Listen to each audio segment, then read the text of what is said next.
Assalamualaikum warahmatullahi wabarakatuh. Kembali lagi dengan saya Zawad Afnan. Di sini saya akan menjelaskan pentingnya studi kelayakan dalam proses perencanaan pengembangan software. Oke, kita langsung saja ke poin yang pertama atau pertanyaan yang pertama. Oke, yang pertama jelaskan siklus pengembangan software. Siklus pengembangan software atau pengembangan perangkat lunak itu melibatkan langkah-langkah berikut ini, yaitu pertama, perencanaan itu menetapkan tujuan, yaitu cakupan dari dan sumber daya proyek.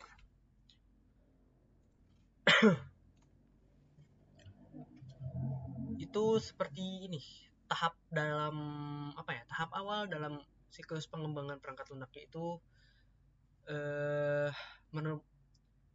yang keduanya itu yang pertama itu kan perencanaan, yaitu menetapkan tujuan, cakupan, dan sumber daya proyek. Kalau misalkan lebih detailin lagi, itu seperti ini tuh merupakan tahap awal dalam siklus pengembangan softwarenya. Itu yang kedua tuh yang merumuskan tujuan atau menetapkan tujuan itu seperti menentukan cakupan, sumber daya, dan jadwalnya. Yang ketiga yaitu kita membuat rencana pengembangan yang mendefinisikan langkah-langkah dari tahapan selanjutnya. Yang kedua, analisis.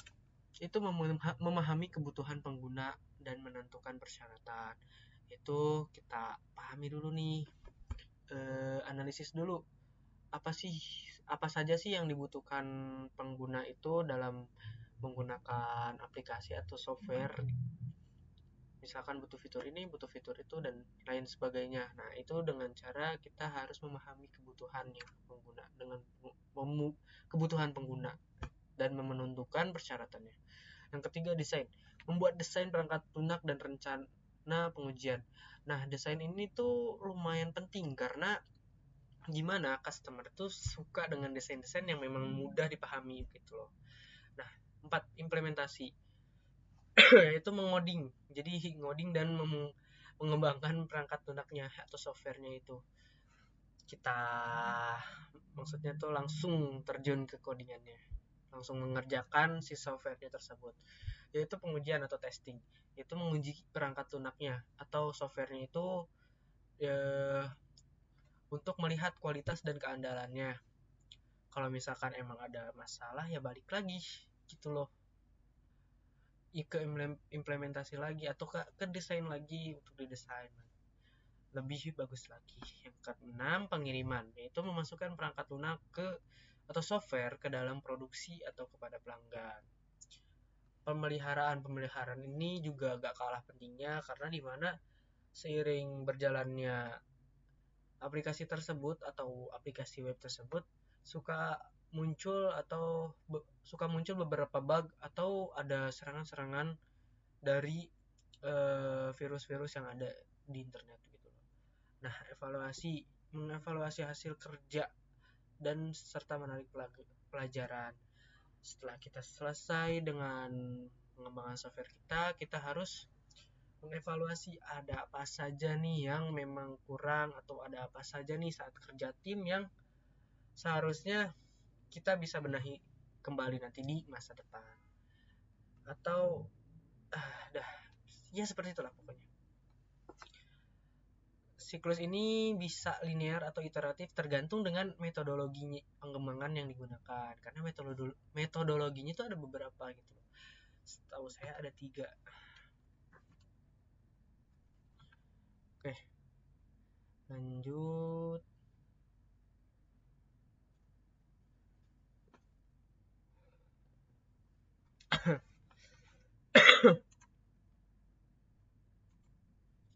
Lanjut. Itu kenapa metode agile yang dipakai dalam pengembangan software di studi kasus setiap tim. Karena metode agile ini dipilih karena fleksibilitasnya. Fleksibilitas agile ini memungkinkan penyesuaian cepat terhadap perubahan dalam situasi di mana setiap tim mungkin memiliki persyaratan unik atau perubahan yang terjadi atau perubahan yang terjadi. Agile memungkinkan untuk fleksibilitas yang lebih besar dalam menghadapi perubahan. Tim dapat memudah menyesuaikan prioritas, fitur, dan tujuan mereka sesuai dengan kebutuhannya. Yang kedua, keterlibatan pelanggannya. Keterlibatan pelanggan dalam banyak kasus, tim perlu berinteraksi dengan pelanggannya atau pemangku kepentingannya. Agile mendorong kolaborasi yang kuat antara tim pengembang dan pemangku kepentingan, memungkinkan mereka untuk lebih memahami dan mengakomodasi kebutuhan pelanggan. Yang ketiga, iterasi dan perbaikan berkelanjutan. Agile mendorong siklus pengembangan yang berulang-ulang.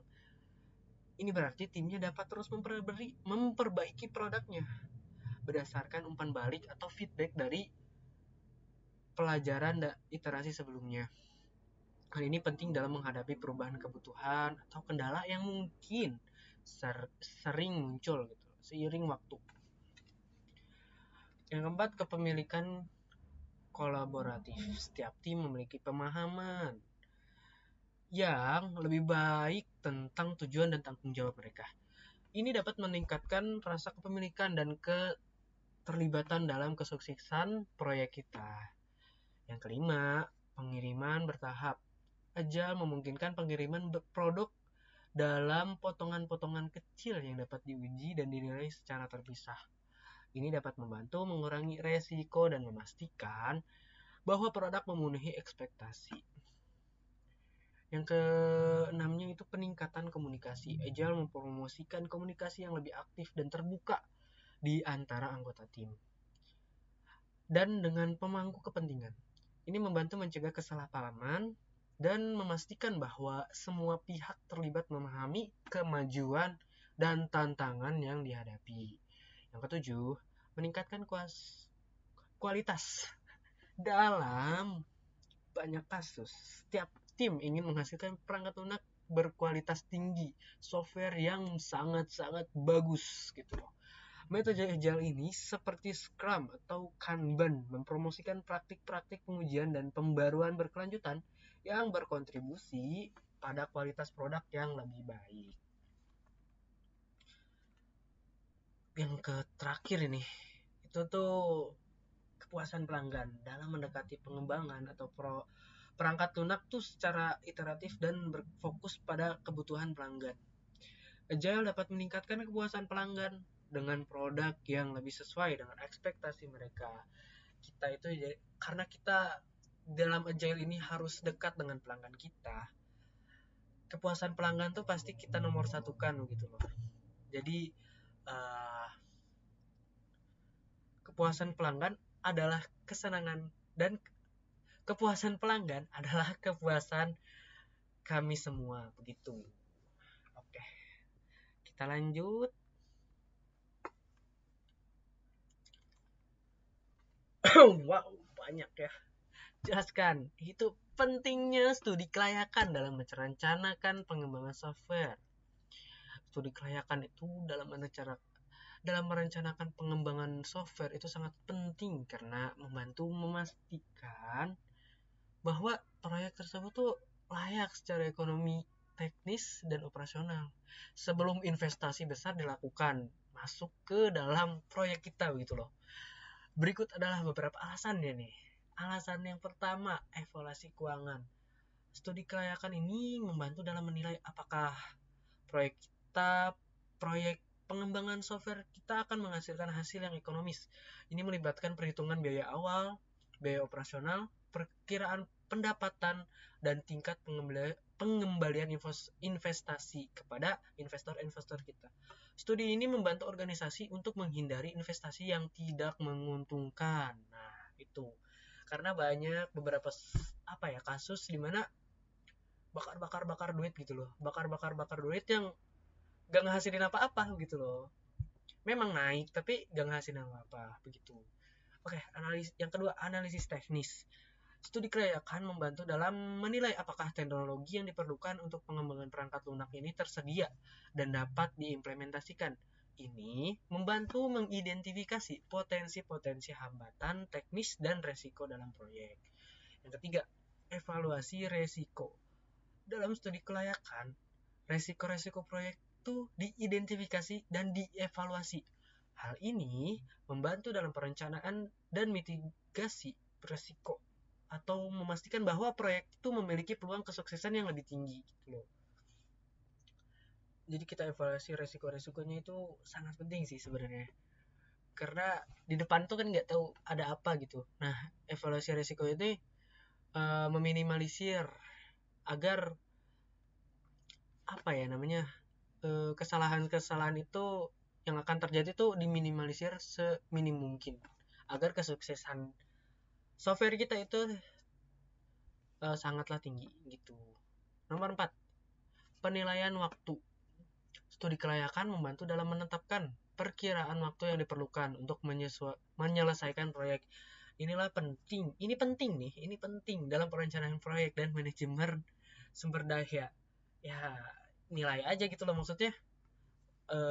Kita bikin software tuh harus di waktu, jangan terlalu cepat juga, jangan terlalu lama juga. Karena kalau misalkan terlalu cepat mungkin ada nanti terlalu terburu-buru. Tapi kalau misalkan terlalu lama juga jangan, karena terlalu berleha-leha. Dan biasanya software-softwarenya tuh kita harus apa ya, harus kalau misalkan terlalu lama ada fitur baru nih di kompetitor, kita harus ngikutin juga, ngikutin lagi. Nah itu yang bikin mungkin capek nantinya. Nomor 5, penyusunan rencana. Hasil dari studi kelayakan membantu dalam menyusun rencana pengembangan perangkat lunak atau software yang rinci. Ini mencakup jadwal, anggaran, dan sumber daya yang dibutuhkan. Nomor 6, pemahaman manfaat. Studi kelayakan membantu dalam merinci manfaat yang diharapkan dari pengembangan perangkat lunak ini. Ini membantu organisasi dalam memahami apakah proyek ini akan memenuhi tujuan bisnis atau kebutuhan pelanggan. Nomor 7, pengambilan keputusan yang informasinya itu studi kelayakan memberikan pemahaman yang lebih baik kepada pemangku kepentingan itu dalam mengambil keputusan apakah melanjutkan atau menghentikan proyek ini. Ini meminimalkan resiko pemborosan sumber daya dan waktu dalam pengembangan yang mungkin tidak layak. Nomor 8, pembenaran investasi. Studi kelayakan membantu organisasi dalam merinci alasan mengapa proyek pengembangan perangkat lunak ini harus didanai. Ini penting dalam meyakinkan pihak yang berwenang dan pemegang saham tentang kebijakan investasi. Ini tuh pembenaran investasi itu kayak apa ya? Kita tuh meyakinkan ke investor-investor yang mau berinvestasi untuk berinvestasi ke kita gitu loh. Secara keseluruhan, studi kelayakan ini langkah awal yang sangat penting untuk perencanaan dan pengembangan software karena membantu organisasi dalam membuat keputusan yang didasarkan pada informasi yang akurat dan berfokus pada aspek ekonomi, teknis, dan operasional proyek. Contoh dari studi kelayakan itu seperti ini ya. Nah, studi kelayakan. Di sini saya membuat studi kelayakan untuk sistem penjualan AC online. Di sini di awal kita bikin resikonya nih. Ada beberapa resiko yang memang harus kita tulis. Yaitu resiko berhubungan dengan kefamiliaran dengan aplikasi. Yaitu resikonya sangatlah tinggi karena divisi pemasaran tidak memiliki pengalaman menggunakan sistem penjualan online. Yang kedua, divisi IT memiliki sedikit pemahaman tentang sistem penjualan online dan tidak berpengalaman mengembangkan sistem penjualan AC online. Jadi ini tuh kayak proyek baru pertama kali banget kita buat. Yang kedua ya, nah selanjutnya resiko yang berhubungan dengan kefamiliaran dengan teknologi. Ya, resikonya sedang. Divisi pemasaran tidak memiliki pengalaman menggunakan teknologi web yang dimana awalnya itu kita hanya memakai email saja gitu loh. Jarang untuk bahkan belum pernah gitu untuk menggunakan teknologi web. Nah, divisi IT kita cukup familiar dengan web yang akan dibuat karena beberapa project kita sebelumnya sudah pernah melihat dan sudah pernah membuat dummy-nya gitu loh. Divisi keuangan tidak familiar dengan data keuangan berbasis database. Jadi mungkin kan nanti data keuangan yang masuk ke dalam dari web ke dalam database itu berupa database SQL kan. Nah, atau enggak nanti dikonvert ke XLS atau Excel. Yang mungkin baca apa divisi keuangan kita nggak terlalu familiar, baru pertama kali gitu melihat data keuangan seperti itu. Nah, selanjutnya resiko berhubungan dengan ukuran proyek. Resiko ini sangatlah rendah karena proyek dikerjakan oleh 4 orang dan 4 orang pengembang ya dalam estimasi waktu 3 bulan. Ya lumayan rendah karena 4 orang juga udah lumayan cukup untuk bikin aplikasi web yang dirasa cukup ringan gitu loh.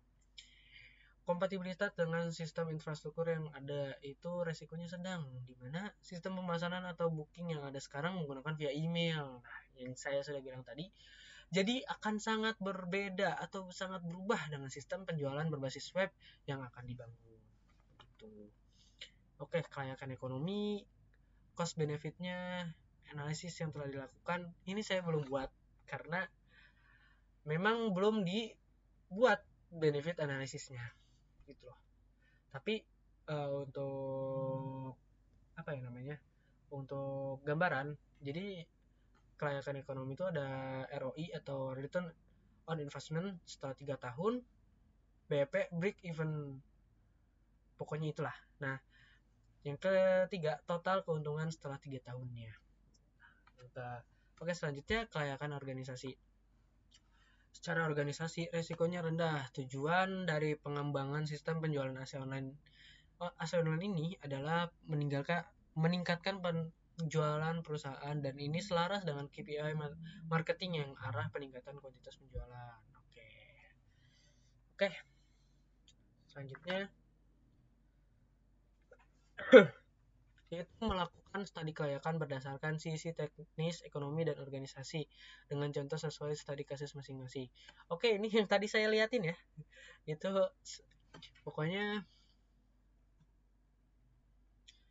studi kelayakan tuh dengan yang pertama tuh pokoknya ada 3 aspek lah yang paling penting itu di sini, yaitu teknis, ekonomi, dan organisasi. Teknis itu memastikan kemungkinan teknisnya dengan mengidentifikasi hambatan teknis. Ya, seperti contoh kasusnya seperti ini. Untuk langkah-langkahnya dulu deh. Langkah-langkahnya evaluasi teknologi yang akan digunakan, tinjau kemampuan sumber dayanya, dan identifikasi hambatan teknis yang memungkinkan gitu. Yang mungkin ada nanti di ke depan gitu ya, pas kita ngerjain project. Nah, contoh studi kasusnya, perusahaan ABC ingin contoh studi kasusnya sudah ada di slide yang tadi saya liatin gitu. Bukan slide sih, iya slide yang tadi, yang sebelumnya deh, ada tadi yang Excel itu. Nah, yang kedua ekonomi, menghitung biaya dan manfaat proyek untuk menentukan ROI-nya. Nah, ini tuh langkah-langkahnya, hitung biaya pengembangan dan operasional dulu. Yang kedua, proyeksikan pendapatan atau manfaat yang diperoleh dari softwarenya. Yang ketiga, evaluasi tingkat pengembalian investment. Yang tadi tuh ROI, return orientation investment. Yang ini, return on investment. Habis itu yang ketiga, organisasi menilai dampak perangkat lunak atau software pada struktur organisasi dan proses bisnis. Oke, di sini ada contoh juga, sebuah perusahaan ingin mengembangkan aplikasi seluler kompleks. Studi kelayakan akan melibatkan evaluasi kemampuan tim teknis, perhitungan biaya, dan dampak pada proses bisnis dan kemungkinan ROI-nya. Oke, lanjut. Wah, kosong ya? Oke. Terima kasih, mungkin cukup sekian.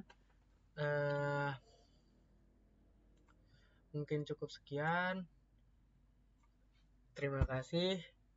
Mohon maaf bila ada kesalahan dan kekurangan kata. Balik lagi. Sampai kejumpa lagi nanti. Billahi taufiq wal hidayah. Assalamualaikum warahmatullahi wabarakatuh.